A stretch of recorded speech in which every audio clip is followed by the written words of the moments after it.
그 위에 윗줄에 보면 율법의 행위로 그의 앞에 어렵다 하심을 얻을 육체가 없나니 율법으로는 죄를 깨달음이라 하는 말씀이 있어요.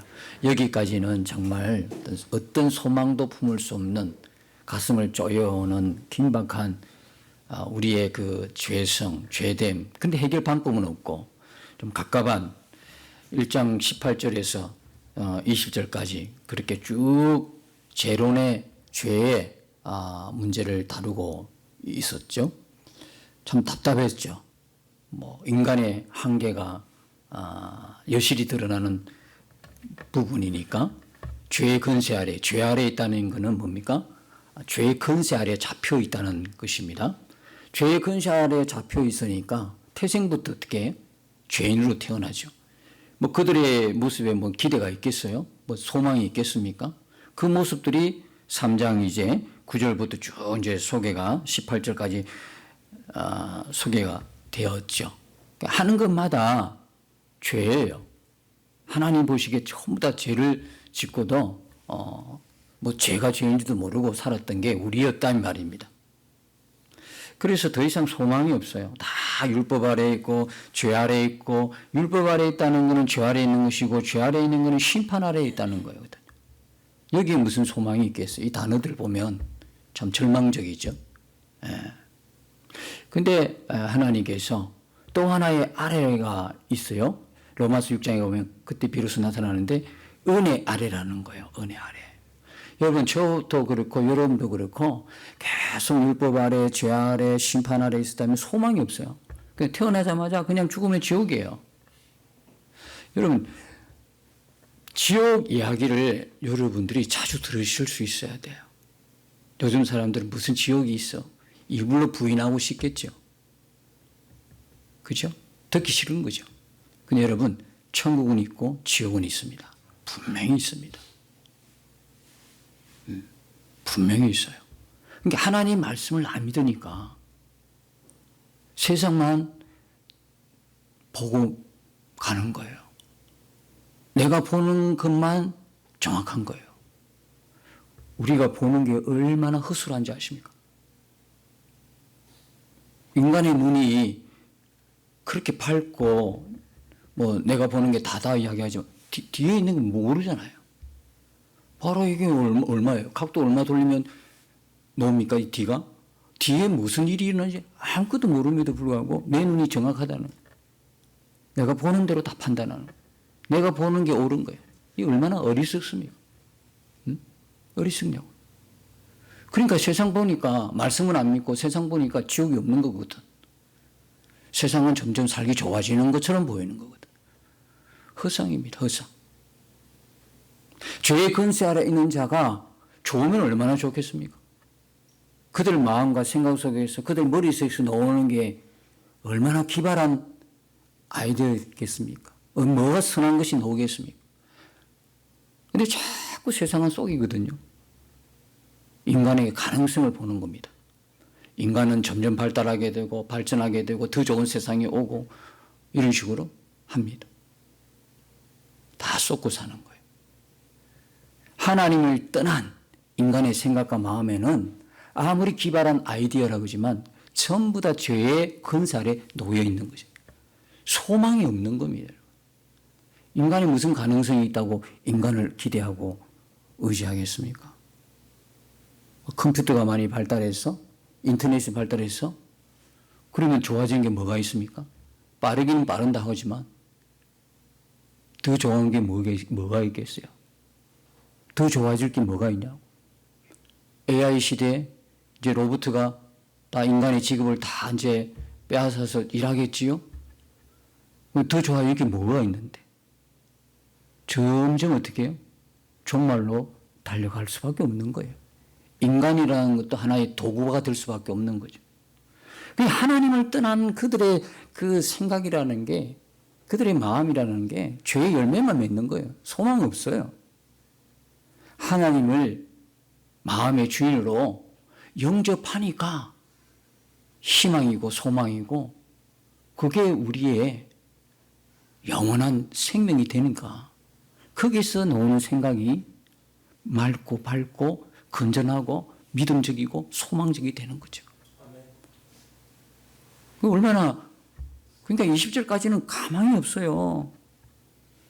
율법의 행위로 그의 앞에 어렵다 하시면 얻을 육체가 없다. 율법이 못하는 게 있어요. 뭘 못해요? 사람을 어렵게 하지는 못해요. 근데 율법이 할 수 있는 게 있어요. 그게 뭐예요? 죄를 깨닫는 거죠. 법이 있으니까 죄가 뭔가를 알 수 있잖아요. 그러니까 이 율법을 통해서 내가 죄인인 걸 아는 거예요. 율법은요, 조건이 있습니다. 여러분 지난 시간에 여러분들이 들은 내용인데, 의에 이르는 길은 두 가지 길이 있습니다. 하나는 그 첫 번째가 뭡니까? 율법으로 말미암아 의에 이르는 길이 있습니다. 근데 이 의에 이를 때에 율법으로 한다면 조건이 있어요. 율법은요, 항상 모든 걸 행해야 되는 거예요. 그게 조건이에요. 하나라도 100가지 중에 99가지를 다 해도 하나가 안 되면 어떻게 됩니까? 안 되는 걸로 되는 거예요. 그러니까 모든 것을 항상 행해야 되는 거예요. 모든 것. 자신 있습니까? 어떤 사람이 율법을 지키는데 모든 걸 항상 지킬 수 있습니까? 사람이 위선자가 될 수밖에 없어요. 율법적인 사람은 위선자가 될 수밖에 없어요. 자기도 못 지키는데 지키는 것처럼 남을 판단하고 남을 정죄하고 그렇게 하는 거예요. 비교하고. 교회 안에서도 율법적인 사람 만나면 피곤해. 기도는 꼭 몇 시간 해야 되고 몇 시까지 나와야 되고 엄격해요. 뭐는 뭐 해도 아주 자로 재듯이 아주 엄격하게 적용하지요. 본인은 그렇게 하나?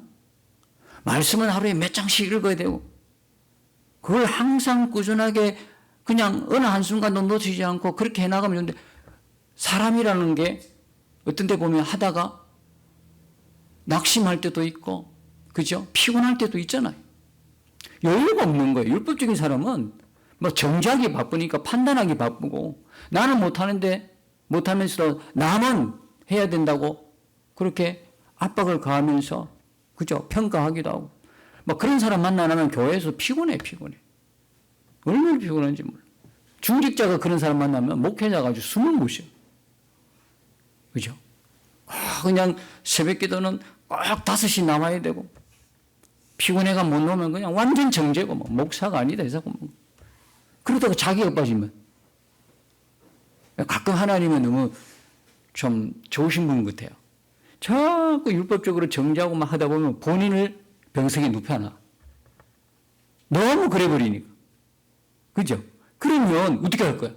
그때 하나님이 우리도 건강할 때 모르던 게 조금 인생을 살아가며 정지가 되면, 어떤 경우든 정지가 되면, 그죠? 깨달아지는 게 있잖아. 내가 그동안 잘못 살았구나. 건강할 때는 몰랐는데 건강을 잃을 때 아는 게 있잖아, 아는 거. 그래서 우리가 예수 그리스도 안에 있으면요, 성공도 실패도 알고 보면 다 하나님의 합력하여 성을 이루는 도구에 불과한 거예요. 내가 예수 믿는데 왜 이 모양으로 살아야 돼? 내가 예수 믿는데 왜 내게 이런 일이 일어나? 아니요. 하나님은 반드시 그리스도 예수 안에 있는 자에게 그런 일이 아니라 그런 일들을 통하여 하나님의 선하심을 이루어간다고요. 하나님의 성실하심이, 하나님을 향한 의로움이 그 실패 속에 나타난 거예요. 우리는 교만하거든. 지금은 아주 믿음이 좋은 거 같죠? 어떤 문제를 만나보세요. 그렇게 내 믿음이 이것밖에 안 됐나?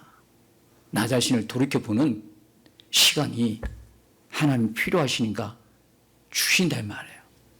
그러니까 우리가 지금 눈으로 보이는 거, 성공했니, 실패했니, 잘 됐니, 못 됐니, 내가 병 들었니, 안 들었니, 그것만 볼 게 아니라 예수 그리스도 안에 있는 모든 하나님의 자녀는 하나님이 합력하여 선을 이루어 주시는 거예요. 하나님의 뜻이 나타나는 거예요. 비록 내 눈에는 지금 안 된 것처럼 보여.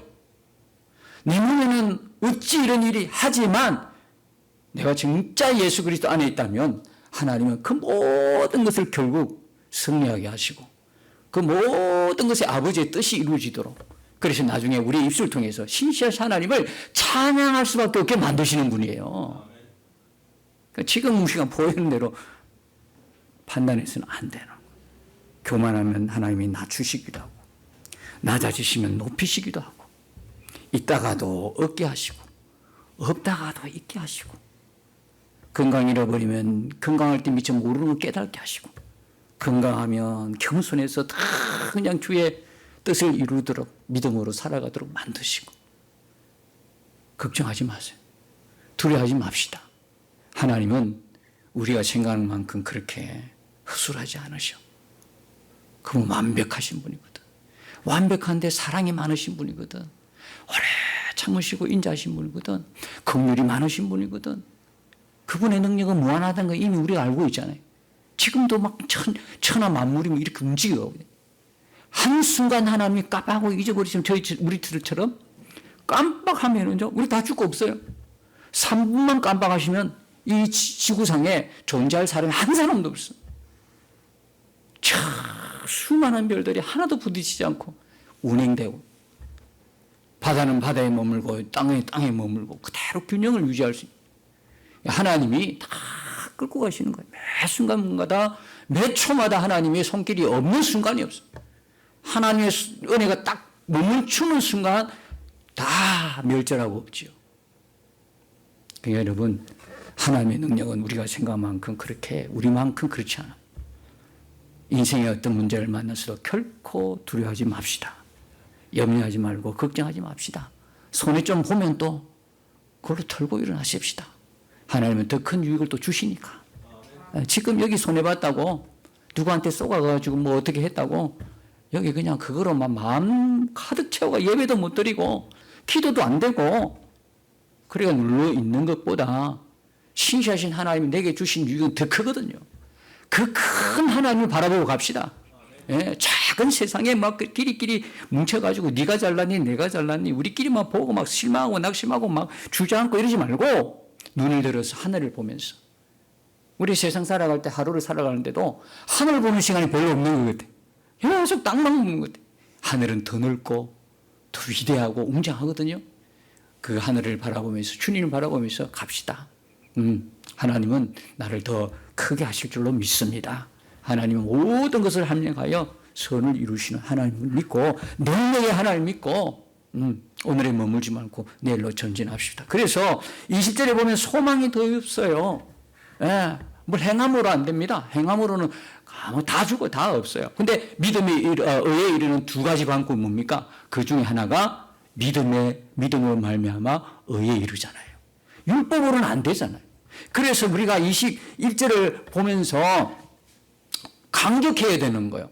소망은 우리인데 이제는 더 정확한 것은 그러나 이제는, 다른 그 해석본에 보면 지금 개정에는 이제는 표현했지만 그 많은 성경에서 이제는 했지만 사실은 더 정확한 표현은 그러나 이제는 반전이 일어난 거예요. 반전이, 인생의 반전. 이 온 인류에게 반전이 일어났어요. 뭐가요? 율법 외에 하나님의 한 의가 나타났으니, 율법 외에 하나님의 한 의가 나타났으니 그래. 하나님의 의가 나타난 거예요.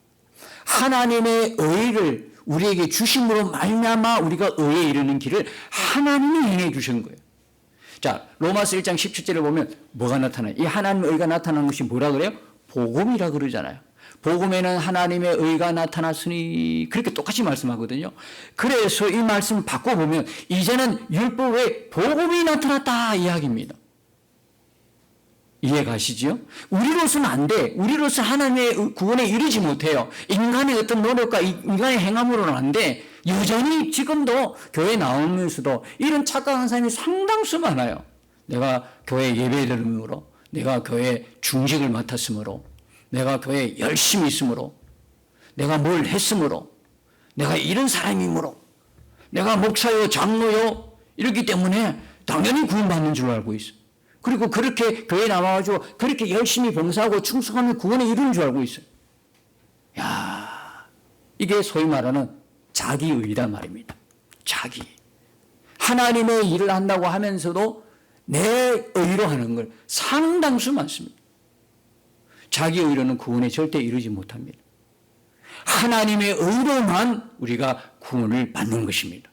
그래서 뭡니까? 율법에 하나님의 한 의가 나타났으니 이거는 뭡니까? 율법과 선지자들에게 증거를 받은 것이라. 이때 나타난 율법은 갑자기 어느 날 이때 나타난 게 아니다 말이에요. 그럼 이게 언제적의 의입니까?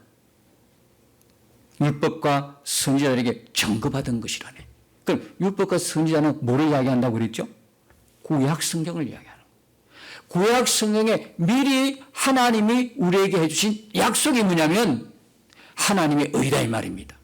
아예 구약 때부터 안 되는 걸 아는데 유대인들은 이 구약부터 안 되는 그 의를 자기 의를 붙들고 사람의 어떤 행함을 통해서 뭐 구원받는 줄 알고 열심을 내긴 했는데 그게 진리를 본받지 않고 진리를 따라하지 않고 자기들의 열심으로 자기들의 의로 했단 말입니다. 그러면 그거는 구원에 이르지 못해요. 아무리 유대인이라도 하나님의 백성들이라도 아무리 교회에 나와도 안 된다 이 말입니다. 하나님의 의를 입지 않고는 절대로 구원에 이르지 못한다는 것이요. 그게 성경에 말씀하는 진리의 말씀이죠. 그러니까 하나님의 의는 어느 날 갑자기 나타나는 것이 아니라 뭐예요? 율법과 선지자들에게 뭡니까? 증거를 받은 거예요. 증거를. 이 증거가 율법에서 다 이미 이야기했다. 구약 성경에서 이미 다 그냥 예고를 다 해왔다는 내용이에요. 그러면 그 구약에서는 그리스도와 복음이 뭐로요? 예언과 예표로 그림자로 모형으로 그리스도와 복음이 다 숨어 있는 게 뭐다? 구약 성경이었다는 거예요. 그래서 성경은 뭐랍니까? 로마서 1장 2절에 보니까 이 복음은 하나님이 선지자를 통하여 그의 아들에 관하여 성경에 미리 약속하신 것이다. 하나님이 그의 아들의 의, 하나님이 주실 그 의, 하나님의 의가 되시는 예수 그리스도를 뭡니까? 구약 성경에 이미 누구를 통하여? 선지자를 통해서 미리 약속하신 것이라고 말씀하고 있는 거예요. 그 다음에 요한복음 5장 39절을 보니까 너희가 성경에서 영생을 얻는 줄 생각하고 성경을 연구하거니와 이 성경이 곧 내게 대하여 정언하는 것이나. 이때 성경은 무슨 성경? 구약 성경, 신약 성경? 예수님 말씀하는 이 시대는 구약 성경이다. 그러니까 구약 성경 전체가 예수님 말씀할 때 내게 대하여 증거하고 있다. 그러니까 구약을 보면서 예수님을 발견하지 못하면 성경을 잘못 읽고 있다는 거예요. 구약에서 예수님, 신약은요 구약의 예언을 성취하러 오신 성취자 예수님을 볼 수 있어요. 그러니까 신구약 전체가 누구에 대한 이야기다? 예수 그리스도에 대한 이야기다 이 말이에요. 하나님의 의가 되시는 예수 그리스도에 대한 이야기단 말이에요. 전체 성경이. 그러면 성경을 이야기하고 성경을 설교하면서 설교의 주인공 누가 되는 거예요? 예수 그리스도가 되어야 되는 거 아니에요. 여기 무슨 인간의 교훈이 있고 여기 무슨 인간의 처세술이 있어야 됩니까? 그렇잖아요. 여러분들은 교회에 나오셔서 세상에 성공하는 비결을 찾는 것이 아니라 여전히 잊고 살았던 날 구원하신 하나님의 의 예수 그리스도의 구속의 은혜를 입는 것입니다. 그 은혜를 여러분들이 가지고 있으면, 잊지 않고 있으면 어떻게 살아가야 될 거는 딱 열매로 나타나게 되어 있는 거예요. 가장 기초적인 복음의 진리 가운데 서 있지 않으니까 이게 흔들거리는 거예요. 믿음도 흔들거리고 성경에 대해서 모르게 되는 거예요. 모든 성경은 누구에 대해서? 예수 그리스도에 대해서 정언하는 글이다. 말씀이다. 기억하실 수 있기를 바랍니다. 예, 그래서 뭡니까? 이것이 에베소서 3장 9절에 보니까 영원부터 만물을 창조하신 하나님 속에 감추었던 비밀의 경륜이다 이야기하고 있어요. 예, 경륜이다. 율법과 선지자들에게 증거를 받는 이 구약 성경에 숨어있는 하나님의 비밀이다. 경륜이 비밀의 경륜이다. 우리를 구원하기 위한 하나님의 계획. 그래서 어느 날 갑자기 나타나는 게 아니다. 하나님의 의신 예수 그리스도는 어느 날 갑자기 오래전부터 구약 성경에서 오래전부터 그래서 성경을 제대로 읽으면 구약을 통해서 뭡니까? 예수 그리스도를 만나고 하나님의 구원의 비밀을 알게 되고 그 경륜을 알게 되고 신약에 이루어지는 걸 보면서 더 어떻게 우리 안에 뭡니까? 믿음의 확신이 생기는 거예요. 이게. 믿음의 확신 막 생기는 거예요. 근데 그 사실을 모르고 여러분이 읽게 되면 뭐가 뭔지 잘 모르죠. 어떻게 내가 받은 구원이 어떻게 이루어지는지 잘 몰라요. 자, 그렇다면 이렇게 나타난 하나님의 의, 율법과 선지자들에게 증거를 받는 이 의를 어떻게 내가 내 거로 받아들일 수 있는가? 이 하나님의 의를 받을 수가 있는가를 기록했던 게 22절입니다. 22절 보시면 곧 예수 그리스도를 뭐래요? 믿음으로 말미암아 모든 믿는 자에게 미치는 하나님의 의의 차별이 없다 그래요. 하나님의 의는 뭐로 받을 수 있다? 믿음으로 받는 겁니다. 믿는 거요. 하나님이 우리를 구원하신 모든 하나님의 행위에 대해서 우리가 뭘 어떻게 하겠습니까? 우리가 어떻게 해서 도와드릴 수도 있는 것도 아니고 하나님이 일방적으로 해주신 은혜거든요. 하나님의 의는 인간으로는 안 되니까 하나님이 그냥 베풀어 주신 거예요. 여러분이 선물 받을 때 어떻게 받습니까? 손을 뻗어서 주신 그대로 감사합니다 이렇게 받는 거 아니겠어요? 우리의 믿음이라는 거는 그냥 하나님이 주신 그 은혜를 그저 손님으로 받는 것에 불과한 거예요. 그냥 감사합니다. 감사합니다. 하나님이 행해 주신 구원이니까. 하나님이 인간은 어떻게 구원할 수 없으니까. 인간이 어떻게 스스로 구원이 안 되니까 하나님이 예수님 아들이신 예수님을 통해서 주신 하나님의 의, 이 의는 우리가 어떻게 믿음으로 받는 거예요. 믿음으로 아멘 하고 믿음으로 받는 거예요. 다른 어떤 게 없어요. 우리가 뭘 해서 받는 게 아니에요. 그냥 아멘. 여러분 우리를 구원하기 위해서 하나님께서 의를 베푸셨는데 예수 그리스도를 통해서 우리를 구원하신 이 사실을 믿습니까? 그럼 아멘 하고 받는 거예요. 다른 뭐가 있습니까? 기도 한 10시간 하고 와서 받습니까? 금식 한 3일 하고 와서 받습니까? 예? 성경을 한 100장 읽고 와서 받는 겁니까? 전혀 그런 게 아닙니다. 우리가 한 건 아무것도 없습니다. 그냥 하나님이 일방적으로 주신 은혜입니다. 그런데 어떤 사람은 이걸 그냥 아멘 하고 받는 사람이 있고 어떤 사람은 안 받아요. 무시하는 거예요. 왜 그렇습니까? 예, 믿음은 우리에게 주신 하나님의 구원의 선물이기 때문에 그렇습니다. 아무에게나 주는 게 아니에요. 그래서 여러분 스스로가 예수 그리스도를 통해서 하나님의 의가 되신 예수 그리스도에서 내가 믿음으로 구원을 얻었다고 하는 그 마음이 있으면 오로지 우리에게는 뭡니까? 감사할 것밖에 없는 겁니다. 감사할 것밖에 없습니다. 내가 다른 사람보다 뛰어난 것도 없는데, 내가 다른 사람들보다 월등하게 뭘 많이 아는 것도 아닌데, 하나님에서 선의를 베푼 것도 없는데, 왜 있는 은혜인지 모르겠지만, 내가 그 믿음이 그대로 있는 거예요. 내 안에 그 믿음이 있다면, 우리는 오직 감사할 뿐입니다. 앞으로 뭐가 되고 안 되고 문제 떠난 거예요. 이미 감사할 이유가 우리에겐 충분한 겁니다. 우리 살면서 믿음의 사람으로 성도로 살아갈 때에 앞으로 일어나는 것에 대한 좌우되지 않습니다. 우리에게 이미 주신 하나님의 구원의 은혜는 내가 살아가면서 일어날 모든 일들에 좌우되지 않는단 말입니다. 그것으로 내가 받은 그 구원의 간격을 잃어버리지 못한단 말입니다. 그런데 우리는 자주 잊어버려요. 놓치고 산단 말입니다. 우리가 어떤 의미를 받고 사는지를 놓치고 살기 때문에 내 눈앞에 잘 되고 못 되고가 그게 더 크게 보여가지고 이미 받은 그 은혜는 잊어버리고 사니까. 그렇지 않습니다. 하나님의 사람들은 이미 받은 은혜를 기억하고 감사하는 사람인 줄 믿습니다. 이거 붙들고 있어야 돼요. 그러면 우리 삶에 일어난 어떤 것도 돌파하고 나갈 수 있어요. 이게 무너지면 마치 다 없는 것처럼 여기고 좌절하고 절망하는데 그렇지 않는 것입니다. 자, 그러면 이 은혜는 하나님께서 믿는 자에게 미치는 하나님의 자녀의 하나님의 은혜이 차별이 없다. 이건 유대인이나 이방인이나 차별이 없는 거예요. 남녀노소, 나이, 학식의 유무식 아무 상관이 없는 거예요. 다만 차별이 하나 있어요. 무슨 차별이냐? 믿느냐 안 믿느냐. 믿느냐 안 믿느냐. 온 세상 사람들이 이렇게 많아도 딱 두 부류로 갈라집니다. 믿는 사람 안 믿는 사람. 은혜 가운데 있는 사람, 아직 자기 의의를 충만한 사람. 죄의 근세 아래 있는 사람, 은혜 아래 있는 사람. 죽음의 근세 아래 있는 사람, 예수의 생명 안에 있는 사람. 딱 보면 세상에 그 많은 사람들 중에 딱 둘로 갈라져 있어요. 여러분 어디에 속하십니까? 여러분 어디에 속하죠? 나는 어디에 속합니까? 차별이 없어요. 하나님이 우리에게 주신 의는 차별이 없어. 인종의 차별 없어. 많이 배우고 적게 배우고 차별 없어요. 오직 믿는 자에게 주시는 하나님의 은혜다 이 말입니다. 이 은혜가 왜 우리에게 다 필요합니까? 온 우리에게 왜 필요합니까?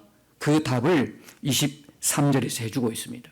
모든 사람이 죄를 범하였음에 하나님의 영광에 이르지 못하더니 모든 사람이 죄를 범했다는 겁니다. 근데 이게 보면 모든 사람이 죄를 범하였음에, 시제가 뭐죠? 과거입니까? 현재입니까? 미래입니까? 이 시제가 과거지 않습니까? 이걸 원죄라고 그래요. 아담과 하와가 범죄함으로 하나님을 분리됐어. 하나님을 떠나게 됐고 하나님과 분리됐어. 하나님과 분리되어 그 이후로 아담과 하와의 후손으로 태어난 모든 사람들은 하나님과 태어날 때부터 분리된 채로 태어나. 이걸 뭐라고 그래? 원죄라고 그래요. 우리가 아이들 태어나면 얼마나 귀여워요. 얼마나 예뻐요. 깨물어도 안 아플 만큼. 내 눈에 넣어도 안 아플 만큼. 그렇게 귀하고 귀엽고 예쁜 아이도 태어날 때 어떻게 돼? 장모님 가정에서 태어나도 그 아이는 뭐로 태어나? 원죄를 안고 하나님과 분리되어 태어난단 말이에요. 모든 인간이. 그래서 아버지가, 부모가 예수 믿는다고 해서 그 가정에서 태어난 아이가 저절로 예수 믿지 않아요. 믿음의 가문에서 태어난다고 해서 그 아이가 뭐 저절로 태어날 때부터 아니요. 모든 인간은 원죄를 안고 태어나기 때문에 하나님과 분리된 상태로 태어나. 그래서 부지런히 먼저 믿은 부모들이 자녀를 양육을 해야 돼. 교회만 일방적으로 맡기지 말고 내 자식 그 생명이 걸린 문제인데, 그죠? 내 자식 생명이 걸려. 학교도 좋은데 가려면 부모들이 얼마나 애를 씁니까? 좋은 학원 보내죠. 좋은 학교가 있는 곳으로 보내려 하지요. 그렇게 애를 쓰면서 이 세상에서 잠깐 살아가는 그 사람의 인생을 위해서 그렇게 모든 거 투자하는데 영원한 생명이 있는 내 자식의 생명의 문제인데 그거 등한시한다는 거예요. 몰라서 그런 거예요. 몰랐어. 그래서 아무리 믿는 자의 가문에 태어난 아이들이라도 원죄를 안고 태어나기 때문에 끊임없이 부모가 기도하고 끊임없이 신앙교육을 부모가 담당해야 돼요. 하나님이 그 의무를 우리 부모된 우리에게 주셨다는 거예요. 저부터도 이 귀한 사실들을 잘 깨달지를 못했어요. 정말 지금처럼 깨달았다면 더 많은 시간들을 소비하지 않고, 그냥 허비하지 않고 이렇게 좀 잘했을 거다라는 아쉬움이 있는데 지금이라도 안 늦는 거예요. 지금이라도. 왜냐하면 우리 자녀들은 항상 부모의 이 입술 보고 변화되는 게 아니거든. 부모의 뒤를 보고 바뀌거든요. 부모가 어떻게 믿음의 사람으로 살아가느냐, 여기에 따라서 우리 자녀들의 신앙이 자라나는 거예요. 아니면 사라지든지. 그래서 부모된 우리에게 자녀의 기쁨을 주는 동시에 의무가 있다는 걸 기억하셔야 돼요. 그래서 아이들의 양육을 잘 해야 된단 말입니다. 그래서 이게 모든 사람이 죄를, 한 사람도 예외 없이 다 원죄를 안고 아담과 하와의 그 죄로 인한 하나님과 분리돼서 태어나기 때문에 하나님의 영광에 이르지 못해. 그건 무슨 말이냐면 하나님의 영광에 이르지 못한 것도 있지만 하나님이 인간에게 주신 그 영광스러움을 다 손실되고 상실한 채 태어난단 말이에요. 그렇게 태어나면 어떻게 됩니까? 결론이 영원한 사망이거든요. 그래서 늘 하는 소리가, 말이 그렇잖아요. 사람이 태어나가지고 그냥 그대로 있으면 그대로 지옥 가는 거예요. 그대로. 중간에 예수 안 믿어보면 그냥 가는 거예요. 그냥 가는 거예요. 그게 뭐냐면 이 말이에요. 하나님의 영광에 이르지 못하니. 자, 그런데 이 하나님의 의를 그러면 모든 사람에게 주셨는데 이 의를 뭘 통해서 이루어 주셨냐 하면 그 말씀이 24절에 있어요. 24절에 보면 그리스도 예수 안에 있는 속량으로 말미암아 하나님의 은혜로 값없이 어렵다 하심 얻은 자 되었느니라. 할렐루야. 그냥 그리스도 예수 안에 있는 뭡니까? 속량, 구속. 다른 우리 옛날의 성경은 구속되고 지금 속량이에요. 이거요, 그냥 예수도 안 믿고 막 그냥 이렇게 살다 가면 되지. 그 말이 아니고요. 그 상태는, 예수님을 안 믿게 되면 인간의 실존의 상태는 어디에 잡혀 있는 거예요? 죄의 근시 아래에 있는 거거든요. 죄 아래이죠, 죄 아래. 죄의 근시 아래에 잡혀 있는 거예요. 속량, 구속이란 말은 무슨 말입니까? 노예로 살던 사람을 뭡니까? 구원하기 위해서 내가 대신 값을 치르는 걸 말하거든요. 값을 주고 노예를 사오는 거예요. 이걸 속량이라고 그래요. 이걸 구속이라고 그래. 그러면 인간은 어디에 지금 노예로 살고 있습니까? 죄의 권세 아래 노예로 살고 있단 말입니다. 사단 마귀의 권세 아래 노예로 잡혀 있단 말이에요. 하나님의 자녀들이. 하나님의 피조물들이 잡혀 있단 말입니다. 그 잡혀 있는 걸 하나님께서 어떻게 해요? 예수 그리스도가 대신 값을 치르고 그들을 다시 사왔다 이 말입니다. 그걸 속량이라고 그래. 그걸 구속이라. 하나님께서 우리를 의를 베풀어 구원하셨는데 그 의는 그냥 된 게 아니다 말이에요. 그냥 된 게 아니에요. 그냥 된 게 아니고 하나님의 아들을 주고 사온 거단 말이에요. 속량이라니 속량. 우리에게는 거저 주셨지만 왜 거저 주셨어요? 그러니까 이 속량한 단어와 값이란 단어가 연결이 되어 있는 거예요. 우리는 그냥 값을 받았지만 왜 우리가 값을 지불하지 않습니까? 예수님이 이미 값을 다 지불해 주셨기 때문에. 그리고 또 하나는 우리가 죽어도 아무런 가치가 없어. 우리는 우리의 죽음으로는 죄인의 죽음이 되기 때문에 죄인을 구속할 수 있는 조건이 안 돼. 우리가 아무리 다 죽여도 제가 늘 이야기해요. 십자가에 우리 모든 인류가 다 죽어도 해결이 안 돼. 죄의 문제는. 오직 죄의 문제는 죄 없으신 흠 없이고 거룩하신 하나님의 아들만 죄의 문제를 해결할 수 있어요. 그러니까 그분이 우리 대신 십자가의 우리 죄를 대신에 십자가 죽으시고 우리를 구원했단 말이에요. 저와 여러분이 받은 구원이 쉬운 게 아니에요. 그냥 믿으면 구원 준다더라. 그 믿음은 가짜 믿음이니까 다음에 그 믿음으로 어렵다함을 받는데 맞기는 맞는데 과연 어떤 믿음인가를 우리가 봐야 되는 거거든요. 그냥 교회 나와가지고 믿습니다. 아멘. 그런다고 구원이 뭡니까? 그 믿음이 뭐냐에 걸려 있는 거예요. 우리에게는 내가 믿는 그 믿음이라는 게 진짜냐 가짜냐 이거예요. 진짜 믿음. 하나님의 의를 진짜 마음 깊이 진실로 믿는 자에게는 뭡니까? 그게 구원이 되는 거예요. 그러나 그냥 전도날 불러와가지고 사형리라든지 뭡니까? 전도의 어떤 내용들을 이야기하고 자, 지금부터 믿으십니까? 믿으면 구원을 줍니다. 이러니까 믿습니다 했는데 그 뒤부터는 교회도 안 나와. 이런 경우가 참 많단 말입니다. 그냥 입술로 그냥 믿습니다 한다고 되는 게 아니고 그 문제는 다음에 다루기로 하고요. 여기서는 뭡니까? 우리의 속량, 우리는 그냥 값없이 받았지만 하나님은 그리스도 예수의 죽음을 통해서 우리를 구원하셨다. 우리를 값없이 어렵다 하셨다. 예수 그리스도의 죽음이 전제되어 있다는 거예요. 그래서 여러분 우리들의 구원은요 보통 일이 아닙니다. 진짜 기적은 뭐냐? 진짜 기적은 뭐냐? 내가 진짜 전적인 죄인임을 알고 오직 예수 그리스도의 죽음만이 구속만이 하나님의 의가 된다는 그 사실에 믿어지는 게 기적이다 이 말이에요. 그렇죠? 내가 전적인 죄인을 어떻게 알아? 내가 전적인 죄인을 어떻게 알아? 은혜 아니고는 몰라요. 다 가보세요. 전다 가보세요. 우리가 죄인입니다. 내가 무슨 죄를 지었다고 그래? 그래 놓아서 얼마나 아는데요. 여러분은 진짜 여러분들은 전적으로 아무 소망 없는 죄인인 걸 믿으십니까? 진짜 내가 죄인인 걸 믿으셨습니까? 믿으십니까? 이런 전적인 죄인이라는 걸 아는 것도 은혜인데 거기다가 오직 그리스도의 뭡니까? 대속 예수 그리스도의 죽음 속량만이 하나님의 의가 된다는 이 사실이 그대로 믿어진다는 것은 이 지구를 다 줘도 못 받는 하나님의 구원의 선물인 거예요. 여러분이 그걸 받고 살았어요.